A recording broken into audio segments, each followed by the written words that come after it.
chapters. Okay, so 7, 8, 15, 23 chapters altogether.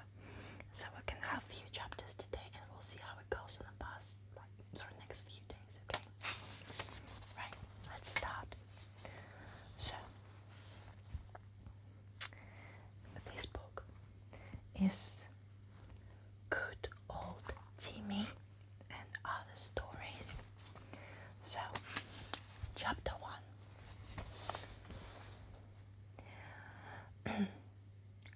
Aren't you ready to come down to the beach and swim yet, Dan? Said George, standing at the bottom of the stairs. We are all waiting for you. Hurry up. The study door flew open and Mr. Kearing, George's father, appeared. Georgina, will you stop shouting all day long? How can I work? For pity's sake, clear out of the house. We are just going, Dad, and we are taking a picnic lunch, so we won't be disturbing you for some time. I know you are in a big job. It's bad luck, it's holiday time, and we are here. He grunted and disappeared into his study. George's mother appeared with 2 big bags of sandwiches. Oh dear, was that your father shouting again? Never mind. He doesn't mean to be bad-tempered, but he really is on a big job at the moment, and he's trying to get some figures for the scientist he's working with, a Professor Humes. He's staying in Kirin at the Rollins Hotel. Now, here are your sandwiches and biscuits and apples, and you can take some bottles of ginger beer out of the larder. Just then Anne raced down the stairs, and the famous 5, all in their swimming things, went off to the beach to swim and laze and play games in the sand. Only 3 people were there, 2 men, and lonely-looking boy. Julian found a shaded cave and put the food on a shelf of a rock. How about a swim straight away, he said. Look, Timmy's out to rub noses with the dog we saw yesterday. Timmy is obviously the dog belonging to this 5. Timmy's off to rub noses with that dog we saw yesterday. The big, ugly one we didn't really much like. He belongs to those 2 men. They're not much to look at either. I wouldn't like to meet them on a dark night. Well, Timmy seems to like their dog, says George, staring at 2 dogs sniffing at one another, then tearing along the sands together, barking happily. Now, chapter 2. So we have the famous 5. Well, not much of a 5 really, but 2 dogs, 3 children, and a lonely kid in the corner. Chapter 2. Look, said Dick, there's that kid coming along the beach again. Shall we ask him to come and swim with us? He seems to be on his own. Look out, kid, don't get knocked over by our dog. Timmy had come up racing joyfully, chasing the other dog, and the boy went sprawling as they galloped around him. Timmy turned in surprise and saw the boy rolling over and over in the sand. He gave an apologetic bark and ran to the small boy, licking and sniffing at him. The boy was terrified of Timmy. He began to scream in terror, and Julian ran to him.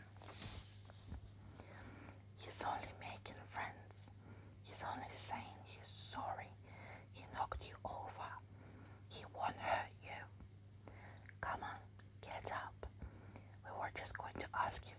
and swim with us. Oh, said the boy and stood up, shaking the sand off himself. He looked to be about 9 or 10 and small for his age. Well, thanks. I'd like to swim with you. I'm Oliver Humes, and I'm staying at the Rawlings Hotel. Then your dad must be a friend of our uncle, said Dick. He's called Curran, Quentin Curran, and he's a scientist. So is your dad, isn't he? Yes, a very good one too, said Oliver proudly. But he's worried this morning. Why, what's up? Well, he's working on something important, said Oliver, and this morning he had a terrible, horrible letter. It said that unless Dad agreed to give the writer information he wanted about what Dad was working on, he would kidnap me. Now, chapter 3. Oh, rubbish, said Julian. Don't you worry about that. We will tell our dog Timmy to look after you. Just look at him playing with the ugly great mongrel. Timmy's a mongrel too, but we think he's beautiful. I think he's too big, said Oliver fearfully, as Timmy came running up, panting. The other dog went back to 2 men who had just whistled for him. Come on, let's swim, said Dick. I can't swim, said Oliver. I wish you would teach me. Right, we will, when we've had our swim. And I think you've just heard my cat. Hello, boy. Hello, darling.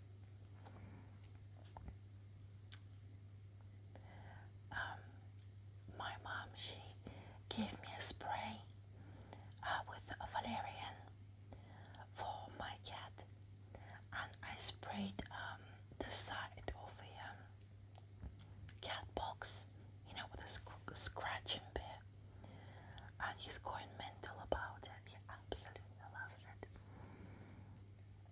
Anyway, back to this.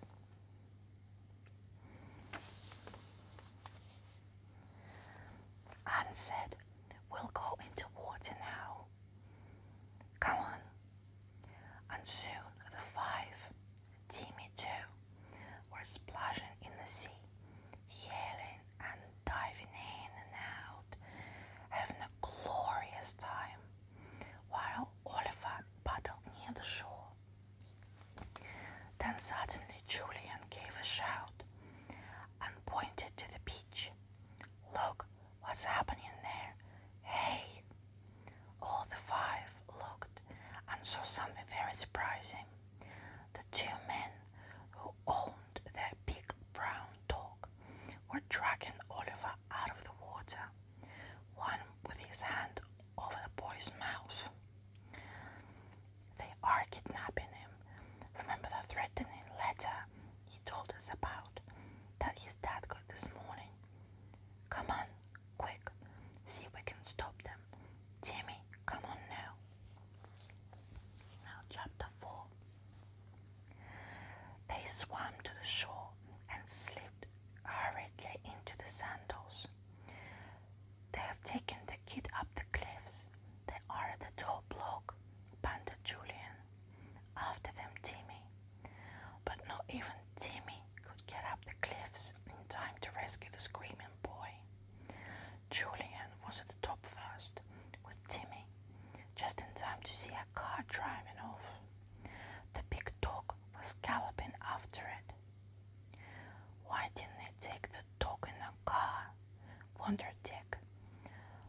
Perhaps he's a car-sick dog, said Anne. Anyway, I bet he knows where the men are going and has been ordered to follow. If the car doesn't go too fast, he can easily keep up.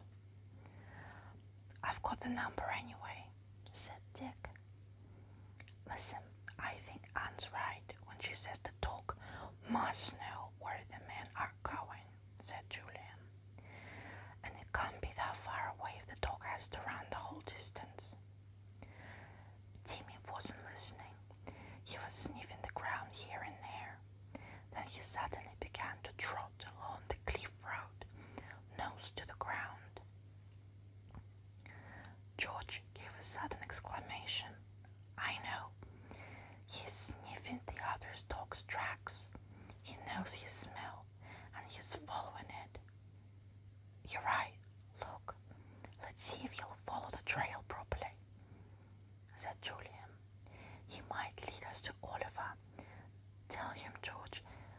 always understands every word you say.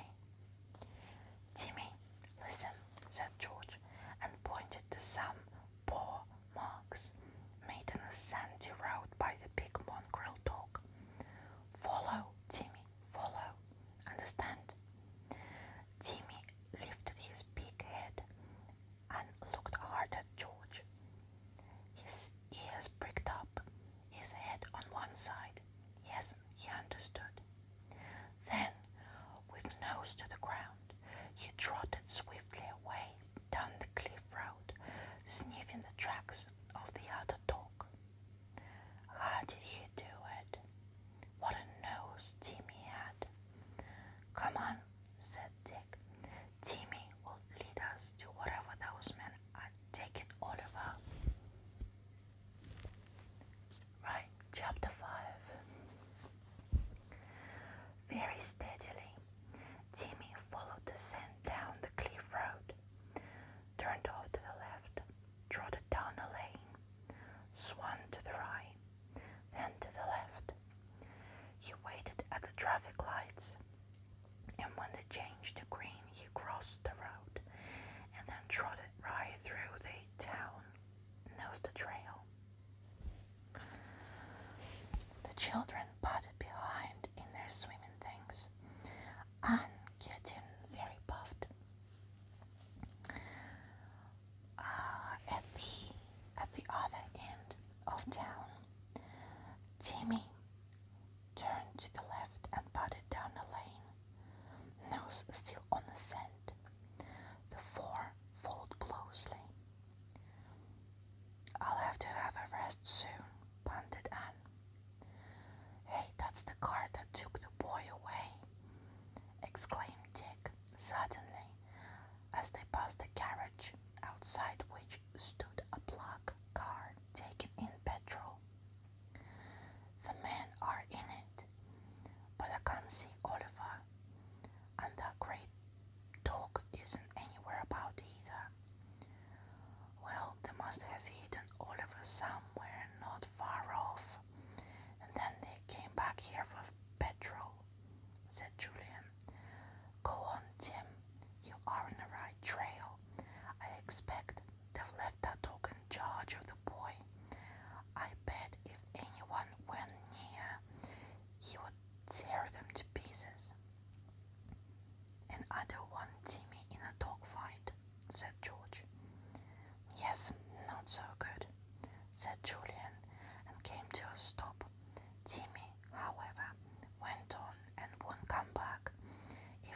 climb that tree. Look, hurry up for goodness sake. Terrified, they all raced for the tree and clambered up the branches. Crash! The door fell to the ground, broken in half. At once the great mongrel leapt out, but it took absolutely no notice of Timmy. It ran instead of to the tree, stood below, growling fiercely. Timmy stood staring in surprise. Why was this dog growling at the children? It was all a mistake, Timmy decided, and he must put it right. He ran to the tree and whined as if to say, "It's all right, please calm down and play with us." Then he went to the other dog and whined to him as well.